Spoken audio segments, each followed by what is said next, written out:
Yuk mashinasiga xavfsiz kirish va chiqish. Nega yuk mashinasiga xavfsiz kirish va chiqish muhim? Ko'plab haydovchilar yuk mashinasiga noto'g'ri chiqish yoki tushish natijasida jarohatlanadi. Sirpanish, qoqilish va yiqilish eng keng tarqalgan jarohatlar hisoblanadi. 3 nuqtali tayanch usulidan foydalanmaslik xavfni oshiradi. Ayniqsa qish faslida muz, yomg'ir yoki loy zinapoyalarning sirpanishiga sabab bo'lishi mumkin. Yuk mashinasiga xavfsiz chiqish. Bo'sh narsalarni yuk mashinasining o'rindig'iga qo'ying. 3 nuqtali tayanchdan foydalaning. Har doim quyidagilar bo'lishi kerak.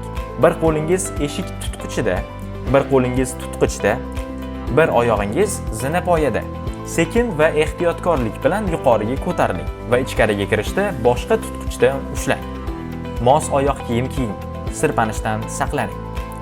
Yuk mashinasidan xavfsiz chiqish. Har doim 3 nuqtali tayanch qoidasiga amal qiling. Hech qachon sakrab tushmang. Bu suyak va bo'g'imlarga zarar yetkazishi mumkin. Shoshilmang. Tez tushish qadam bosilmasligi va yiqilishga olib kelishi mumkin. Yo'l chetidagi favqulodda xavfsizlik choralari. Yo'l chekkasida to'xtashda nima qilish kerak? Burilish signali. Blinkerni yoqib, boshqa haydovchilarga ogohlantirish bering. To'xtagandan so'ng 4 tomonlama favqulodda chiroqlarni yoqing. Yuqori ko'rinadigan xavfsizlik kamzuli kiying. Ogohlantiruvchi uchburchaklarni o'rnatish. Agar yuk mashinangiz 10 daqiqadan ortib to'xtab turadigan bo'lsa, xavfsizlik uchburchaklarini joylashtiring.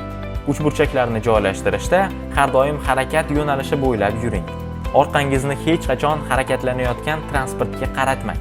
Uchburchaklar ogohlantirish va yuk mashinasining xizmatdan tashqaridaligini ko'rsatish uchun ishlatiladi. Yo'l chekkasida xavfsiz bo'lish. Tunda ko'rinish uchun reflektorli kiyim kiying va yoritgich, fonar olib yuring. Atrofingizdagi harakatlanayotgan transport vositalariga e'tibor bering. Favqulodda chiqish rejasi tuzing. Yaqinlashayotgan mashinalar oldida qochish yo'lingizni rejalashtiring. Agar yaqinlashayotgan mashina juda yaqinlashsa, pritsep ostiga kirish eng xavfsiz qochish yo'li bo'lishi mumkin.